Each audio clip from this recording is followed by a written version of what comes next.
Okay, so we're going to try this again. The first version of this, my microphone was not working properly. It was picking up sound from my headset. So let's try this again. I did a test where I recorded a quick video just to see if it was working, and it was working. So let's see if it works now. I'm going to try this again.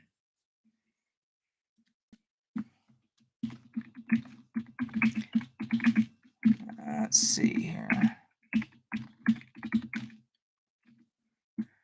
Test, test, test. 1, 2, 3, 4. Test, test, test.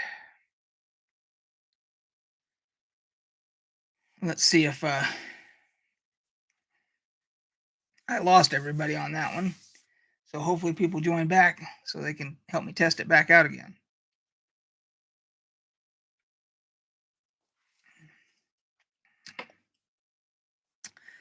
Testing, testing, 1, 2, testing, 1, 2, 3, 4.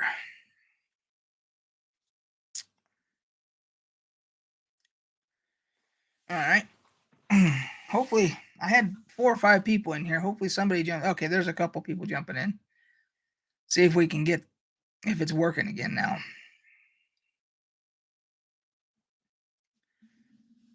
Okay, there is sound. Okay. All right. Hey, Bastille, how are you?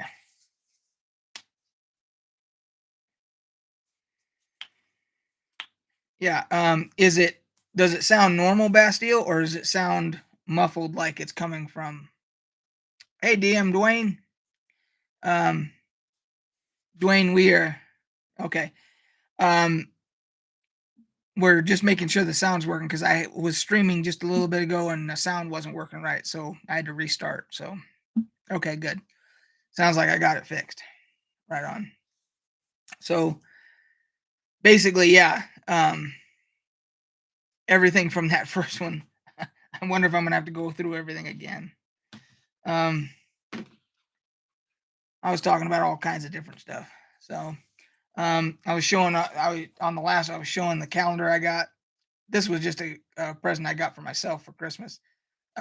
Just happened to see it. It's actually pretty damn nice. The artwork's beautiful, and it came with this little extra print here. This Tiamat print. So this one's called The Rise of Tiamat. So I wonder if this is the one from, if that's the same artwork from the book. I haven't checked it against that to see if it's the same artwork. So anyway, yeah, we went over that. And, I don't know if I'm going to make that other. I took it down. I've made it private for the first take of this because it sounded like shit. So I might make it public again and just put a disclaimer on there that, there were sound issues. So we'll see if we need to do that. But I was just doing this live today because I wasn't able to do one yesterday because we had family over.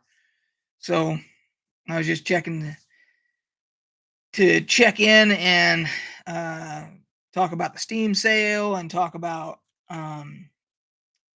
Star Wars Galaxies and what else? Yeah, we're on hiatus from our D&D campaign back here until after the first of the year. So, Bastille. Also, I learned since the last time I talked to you guys about that. If you don't have your discs, if you ever had it on Steam, you can also, if you have to install it. Yeah, and I'm gonna do another one, Bastille, because I realized that I didn't have the video settings right. So I adjusted the video settings today, and it looks even better than it did the first one. It looks much better now. I adjusted the terrain and all these different settings, and it looks incredible now. So for a 20-year-old game.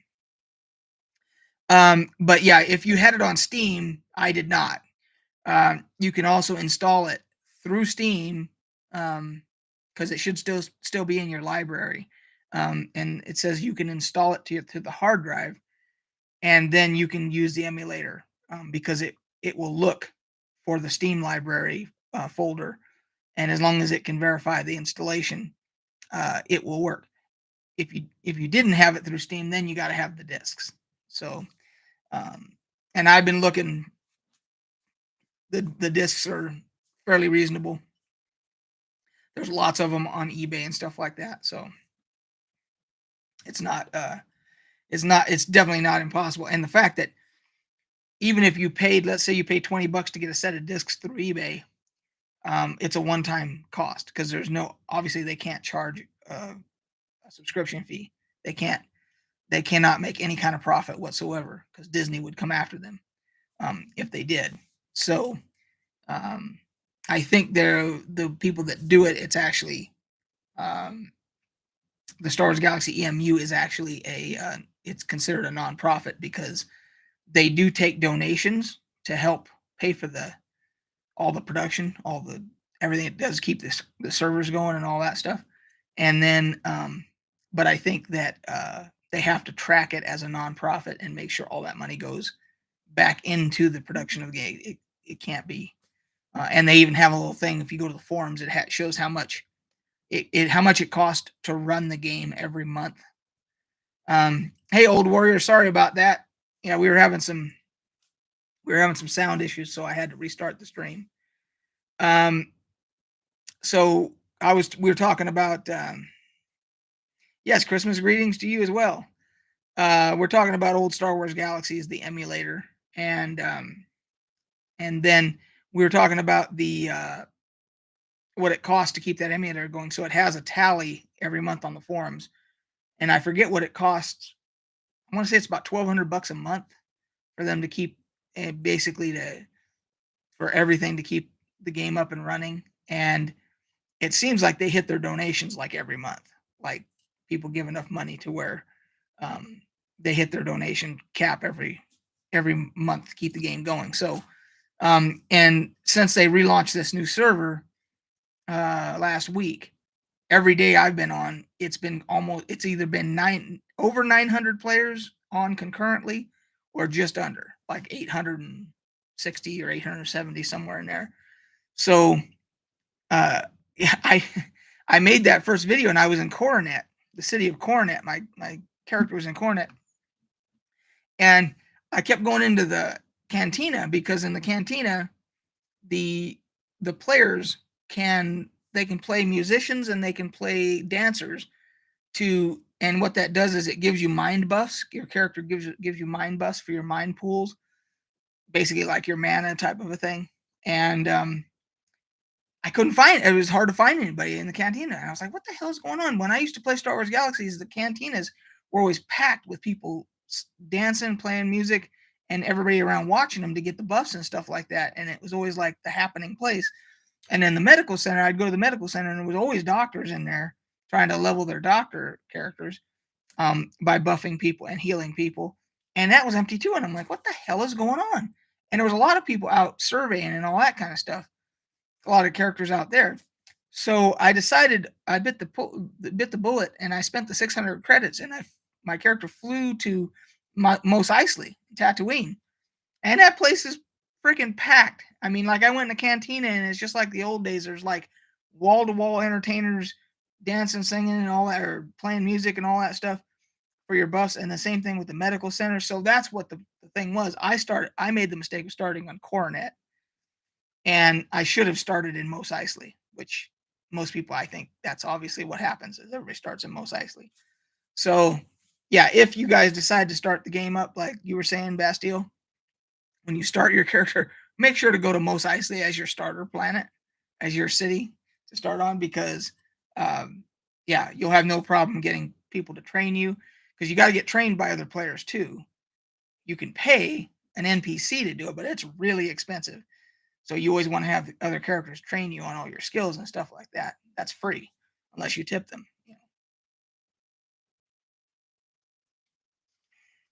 So anyway, that's the Star Wars Galaxies portion of the day. Somebody was saying, I think he's not in here now. He was in the other one. I think it was Mike Browning was saying that he wanted to get a bunch of games on Steam. There he is. Um, hey Mike, you were talking just before I had to restart everything. That you got a PS5, I think, and I was like, I'm not even trying to get into that fiasco of whether to go on eBay and pay a scalper whatever the prices are that scalpers or try and somehow manage to get one, some other way. I'm not playing that game. I'll wait until like after the chip shortage is over and whatnot. Um, I just don't feel like fighting it. I'm a PC gamer for the most part, so yeah. Um, Mike says, in terms of console gaming, part of me thinks that the best years of gaming may be behind us. That's where there was a push for studios to remake classic games. The industry seems to be creatively bankrupt. I think that there is. Hey, Lindis. Um, I think that there is some truth in what you say, Mike, about the industry being creatively bankrupt. Now, conversely, the other side of that coin, if you do go on Steam and you do your discovery queue thing where you click on discovery queue and it shows you all these games that it thinks you might like and all that, there are some ridiculously creative out of the box ideas and stuff that little independent firms are doing, game companies and just people in general are putting out there. Incredible stuff. But of course it's all indie stuff, and the only way you can support it is through something like Steam on PC, because I don't know if there is. You'll have to educate me. If is there something on console similar to that where people can, these real small independent companies, and just I think sometimes it's just groups of people together that come out and make a game. If there's a way to do that through console, like through whether it's um, whatever the PlayStation, Xbox Live or Xbox, whatever it's called, and then PlayStation, uh, whatever the hell the hell's the name of the PlayStation store. Anyway, the two platforms that for those two that I know of. But like on Steam, there's all kinds of cool little games that you can find, and a lot of them are very creative. So, I mean, I just saw one. I think it was power washing simulator. Like someone created a game about like using a power washer, um, and it actually got pretty good reviews and everything. And it's like, who came up with the idea to make power washing into a video game? Because I've done power washing in real life. It ain't that fun. Not for me. I mean, it's fun the first couple times. Psh, oh, that's pretty cool. After you do it about 15 minutes, it's like, okay, I'm done with this. You know, so uh, let's see here. Let's see if I didn't miss anything here. Looks like I did. Okay. Bastille says I used to belong to a guild who was led by a character called Snuggly Bear. I think she was connected to the developers. She had a player city on Naboo called Resurrection. Now, Bastille, I have to ask you, what makes you think that she was connected to the developers? Was there any specific thing that she did in game that made you come up with that opinion? Or did she just come out and say like, oh, I know the developers or something like that? Because I had a player city on Naboo too. I had my player city was called Lost or Lost City, and we had a guild. The guild's name was Lost, and it was an acronym for League of Superior Troops. And so uh, I don't know that I'll ever get to that point again where I can create my own player city, but I did back in the day. The amount of hours I put into Star Wars Galaxies is by far more than World of Warcraft. All the times I've played World of Warcraft put together, nothing come Fallout 4, and I put a shit ton of hours into Fallout 4. Nothing even is the tip of the iceberg compared to that amount of hours I put into Star Wars Galaxies.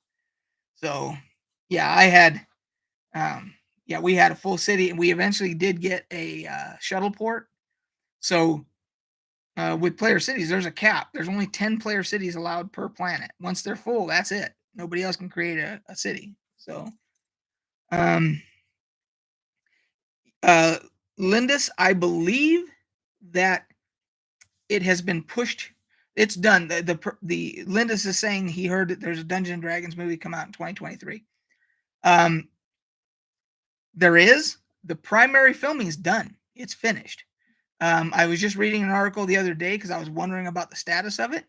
It was supposed to come out January of next year of 2022, like just a month from now. And then they kept pushing it back. It's been pushed all the way back to 2024 now. Now the filming is done. It's being put out by Warner Brothers. Let's look it up here real quick here. This says 2023, but I heard it was pushed back to 2024. No, you're right. You are correct. Release date March 3rd of 2023. So yeah, okay. So you are correct.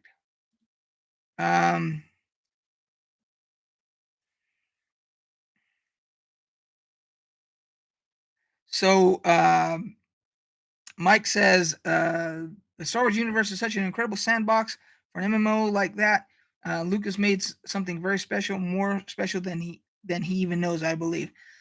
I would agree with you and also disagree with you. I agree with everything you just said, with the exception of I think George Lucas knows exactly how special what he created was. However, the corporate engine of America, the corporate America engine, got its claws into Star Wars, and yeah, it no longer, it got away from him. It got away from George Lucas. What you're talking about there, he knows how special it was. He knows, like, for instance, look at The Mandalorian. We were all immediately all taken back to the magic of Star Wars when we saw it as kids or whatever. We were all transported back, and all it took was one series by somebody, Jon Favreau and Dave Filoni, the two guys who really do get it, what the magic was back then, and they were able to recreate that magic. And what I was saying about George Lucas is, I think he knows exactly how special it was, but I think it got away from him, and it became this behemoth that he could no longer have creative control over, and that's what happened. I enjoy everything. I've enjoyed all the movies. Everybody says, "Oh yeah, the the prequels were terrible," and it's like, you know what? I enjoyed all of them. The last one, I have issues with, but the fact I got another movie to where I got to be in the Star Wars universe and watch another movie, for me, overshadows the fact that there was a lot of issues that I had with the way the story was told, and how Luke was handled and all that. I was still happy to be in the Star Wars universe again. So, um, let's see here. Linda says, "Oh, I hate that. Don't make us wait." Yeah, I'm really not sure why. I know that COVID screwed everything up like it did with a lot of movies and everything, but primary filming has been completed for a while now on the Dungeons and Dragons movie. Let's see. It'll even say here. Let's see here.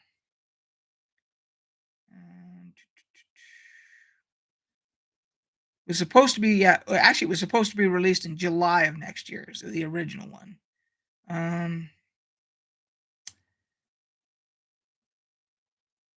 Oh, it was actually moved to Paramount. It's not Warner Brothers now. It's Paramount now. Oh, that's that I did not know. But I know I was reading somewhere that they were done with primary filming a while back. It completed August 19th. August 19th, the primary filming was completed August 19th. So you figure August 19th, Normally, at the most, you're looking at 6 months after primary filming is done, for post-production and everything, which would have put it into that's why July would have been the original release date, and now they're pushing it all the way to, 2023. So, uh, yeah, let's see here. So, yeah, let's see here. I'm trying to see where what yeah, March of 2023. So, yeah, that's bizarre. Star Wars is great too, to be honest. I'm a fan of Battletech 2. I hope that one day there'll be a great movie. I've never been into Battletech. I've never actually taken the time to like play any of the games or anything like that. I'm sure I would probably enjoy it. I did see the trailer for The Northman. Yes, that looks incredible. Hey, Mistra. So, Mistra, now that you're back, I had a sound issue, so I had to restart the stream. So, um, I might put the first part I have right now. I put it private. I might put it public again, even though, and I'll just put on there like a disclaimer that, hey, just so you know, there's sound issues. So, but anyway, um, yeah, the Northman looks incredible. I think Forspoken proves creativity is still alive. Is Forspoken, is that a console, a PC, or both game?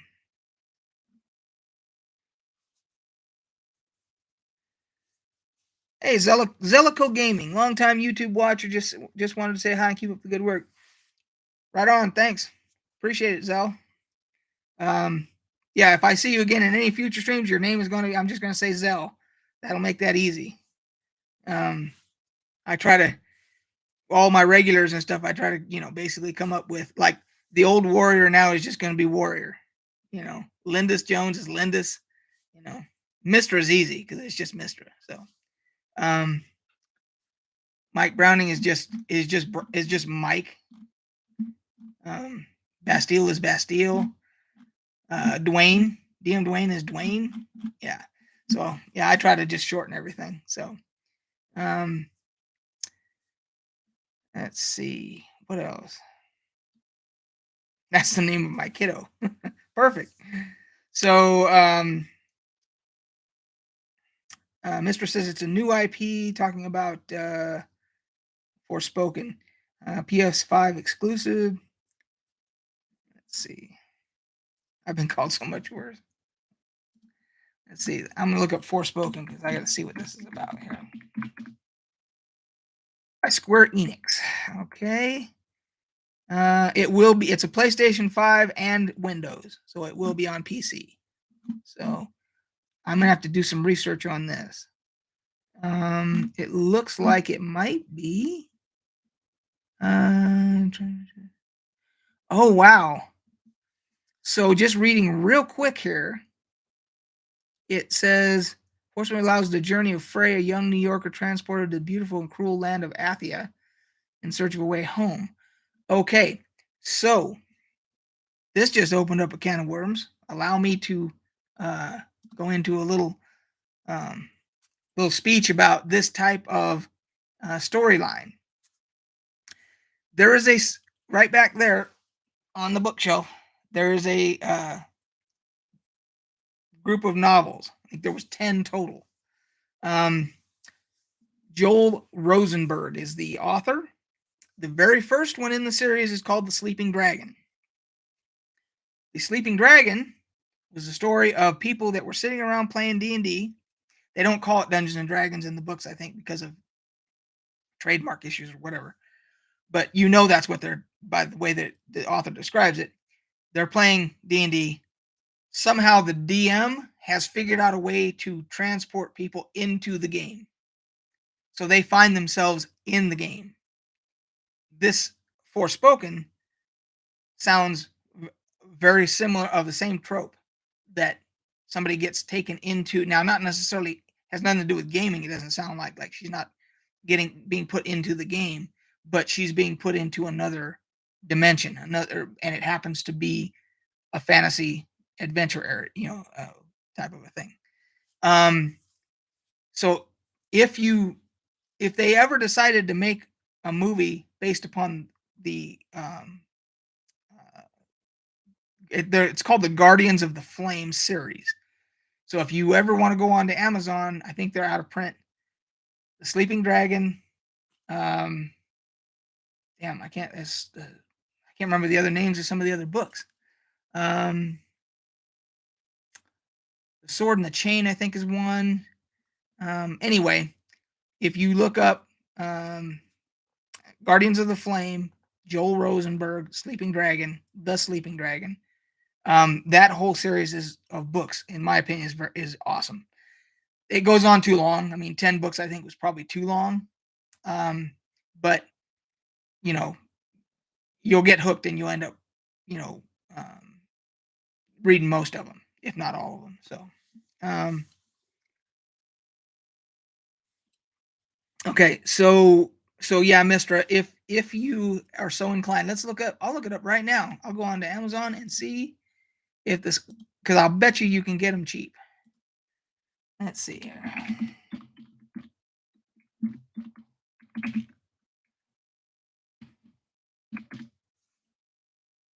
Hey, The Sleeping Dragon, Guardians of the Flame. They're also on audiobook and Kindle, it looks like. Oh, paperbacks. Yeah, they're collectible now. They're because it's out of print. So it's about 20, $30 for a paperback. Um, so yeah, I thought it was going to be a hell of a lot cheaper than that. The Warrior Lives is another one of the titles. Yeah. So anyway, but you could always get it on Kindle for $6.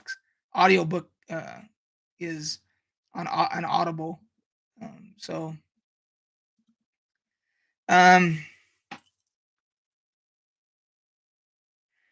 yeah, there's the Dungeon Master from the cartoon right there. I don't even remember where I got that pin. I wish I could remember. I probably got it at a Comic-Con. I might have got it. Uh,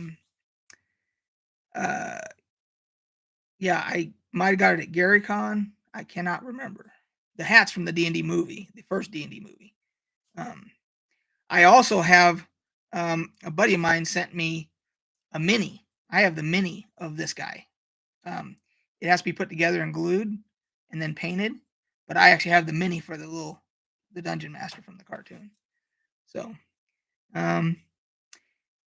So, Mister, yeah, when I didn't think I could agree with you anymore, Mister, there you go and tell me that you wish it was in hardback, because I prefer hardback books to paperbacks every day of the week.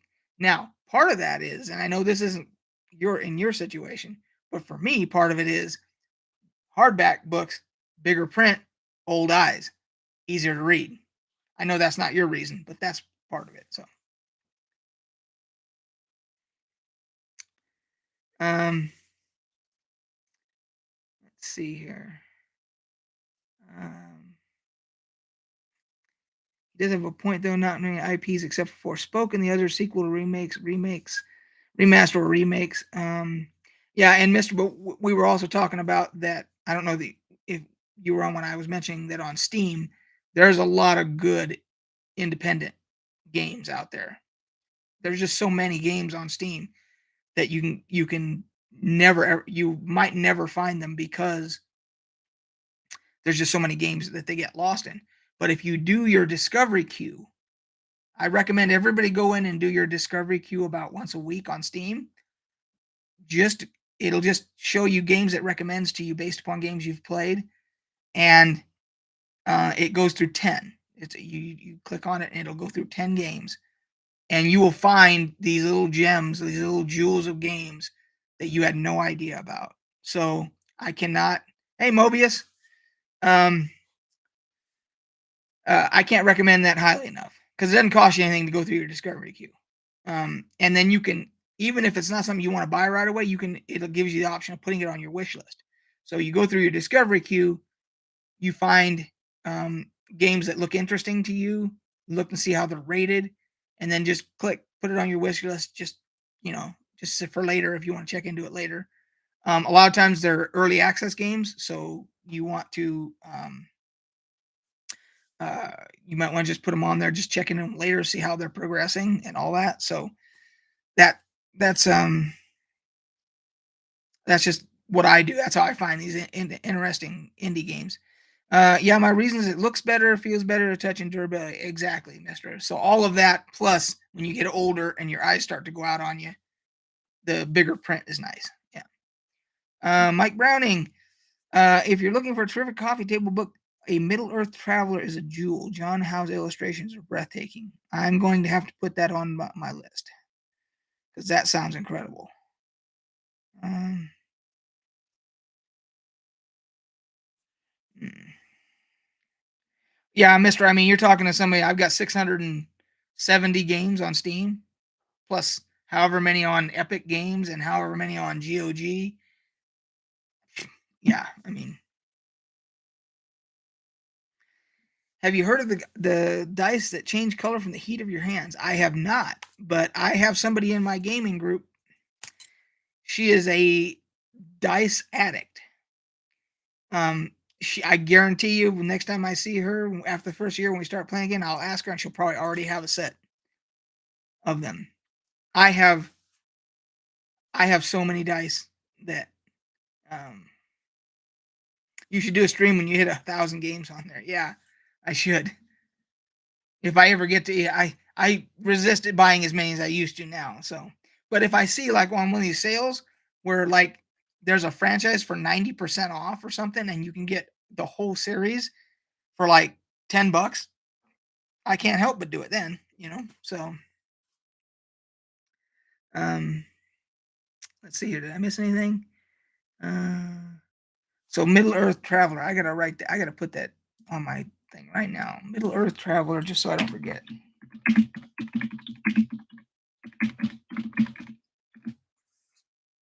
All right. There's John Howe. There it is. Okay. Sketches from Bag End to Mordor. I'm guessing that's it right there. Okay, let's add that to cart, and then we can save it for later. I can look at it later. Okay, save for later. All right, that's done. Okay. So now I've got 9 people in here. For those that didn't see it earlier, this was it's the Christmas gift I got myself because my wife and I really didn't exchange this year because we don't need anything. So I got the Dungeons and Dragons calendar for next year, and it is beautiful. It's got a lot of the art from the books and stuff. There's Mordenkainen's, but there's the Yawning Portal. So yeah, there's a lot of good artwork in here. There you go. I mean, and then it came with this print too. So I've shown this like 3 times now, but we've had a bunch of different people in here, so let everybody see. So Larry Elmore is still alive. I don't know if he's still doing art, but I met him. Well, I met him 3 years ago at GaryCon. I met him and Darlene, and I'd already met Jeff Easley. Jeff Easley, I got to sign a couple things. Darlene so I bought a print from Darlene, and she signed that. And hey, Zapovida, yeah. Thanks for letting me know the sound was screwed up before. I wouldn't have known if you hadn't said anything that on the original stream that it was all screwed up, so I had to restart everything. So, would you ever be down to play D&D, play DM, and teach us viewers how to play D&D? Yeah, I would not say that I would be opposed to that. I would just have to figure it out and see how we could do it. And Let's see. I want to make sure I didn't. I'm going to scroll back up, make sure I didn't miss anything. Let's see here. I'm sorry, I'm not so a PC player. I spend a lot of time tabletop playing. Well, I'm happy I do both. I enjoy both tabletop and video games. So of course that's expensive, but you know. Um, so yeah, Larry Elmore. I don't know. I'm assuming I haven't heard. I would have heard if he was not still alive. So I'm assuming now whether or not he's still doing art, I don't know. Um, let's see here. Hey, it's my favorite dragon goddess Tiamat. Yeah, that print is beautiful. And that if you get the calendar, it comes free with the calendar. So this will probably get framed, just an 8x11, 8.5x11 frame, and it can go, and it even has on the back there. Um, it'll get hung up. I've got space for little stuff like this. I do have space for. So let's see here. Larry's paintings and drawings of '86. I saw them and started playing. The D&D, then AD&D second edition, today 5th edition, and Hardmaster and more. Zellico, I've always wanted to play and own the books, but I don't have anyone here in my area to play with. So I've mentioned this before. Zellico, I don't think it was to you. Somebody else was having the same issue. I used to find the groups that I'm in now. Well, the group I'm in, I was also in a Pathfinder group, but the leader there, she moved away. She moved to Arizona, so that disbanded. But meetup.org is how I found the groups. I can't recommend meetup.org highly enough. I'm not getting paid to say that or whatever, because I don't even use it now because we have our group, so I haven't needed it. But I'm just saying that the group she had that was doing our Pathfinder group, in her group on Meetup, she had probably, I don't know, 100 different people, and they broke off into different groups geographically and stuff like that. And so, yeah, that's the only way I know of that. If you want to play in person, playing online's a whole different story. But Lindis, Larry's art is what got me into the books and gaming when I was 10. I adore his artwork. Yeah, Larry's stuff is incredible. David A. Trampier. I'm not sure how he pronounced his last name. He was one of my favorites, and then Clyde Caldwell. Clyde Caldwell is probably my favorite of all time. So they were all great, though. Anyone played Dungeons and Dragons Adventure Begins cooperative board game? I have not. That would be interesting, though.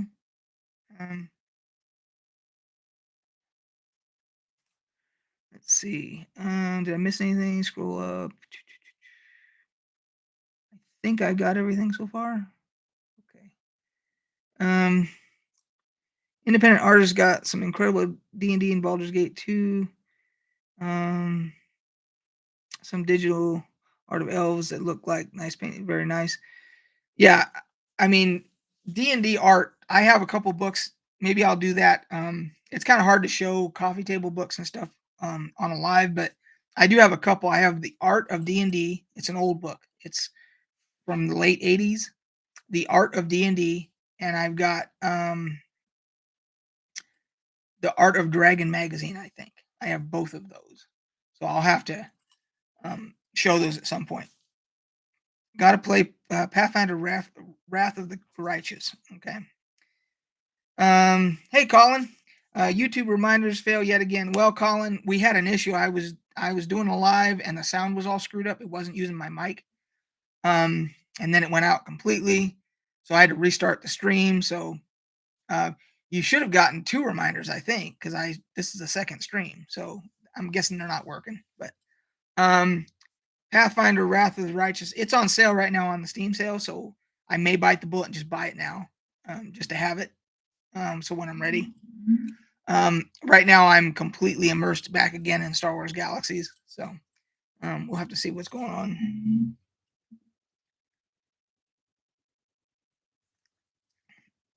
Um, yeah, my voice is starting to go too. So um, I hate to do that because Colin just joined, and now my voice is going out, and I'm gonna have to call it. But Colin, you can always go back and watch this 40-minute live. You can watch it as on replay on my channel. So um, I'll probably call it at 45 minutes because I think we did on the first one that ended up failing on us. I think I did 20 minutes there. So yeah, I'm basically been talking for over an hour. So um, yeah, I don't know how like those guys Nerdrotic and Heel versus Babyface and all them guys that do all the Nerdrotic stuff.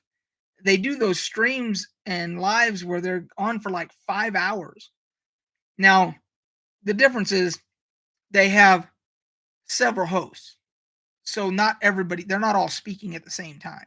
Whereas with me, I'm having to talk straight. Like I'm having to talk for an hour straight because there's nobody else, to play off of where I can take a break and let somebody else talk for a while. Yeah, I mean, now mind you, I like it because when I'm doing my cataloging back here, because they do what they call the real BBC, which is bagging, boarding, and chatting, and it's where they do comic books, and they're basically their whole collection, their massive collections. They're basically taking their comic books, putting them into collector bags with boards, with the board backings, and everything. And while they're doing it, they're just talking on a stream. They call that the real BBC while they're boarding, bagging, and chatting. I do the same thing with my collection. I do the same thing with all my modules and everything. I bag them, board them, and everything else. And so I thought about that. It's like somehow I should just move everything like right here, and I should just bag and board while I'm on live. But I just don't know how long I could do that for before the voice gave out. But you guys would probably appreciate seeing like all the modules and stuff as I'm bagging and boarding them and everything. So, but yeah, I watch their stuff in the background here. I just put it on while I'm doing that because they have like 4 or 5 hour streams, and it's like I can just throw it on and I can get into that. And yeah, yeah. See, it's perfect for. And then the other one that does long streams is Hazel, World of Warcraft Hazel. Um, but I'm not into World of Warcraft now, so I haven't been watching her stuff. But when I would just put Hazel's. Sometimes she'd do a 2 hour stream or whatever, and I would just put that on while I'm doing stuff. So anyway, let's see here. I used to listen to long podcasts while playing Minecraft. Boy, I played Minecraft when it came out, and I think it was before we moved here. I don't know how long it had been out. It was before we moved into this house. And so I started it and everything, and I didn't have time to get into it because we were like packing stuff up and all that other stuff. And then I never got back into it. And I'm kind of glad that I didn't because I have a feeling that that is even worse. Like for me, Star Wars Galaxies and Fallout 4 are my two. If I get swallowed up into them, like I'm gone. Like I'm gonna be doing that shit for days. And I have a feeling Minecraft would have been the same thing. So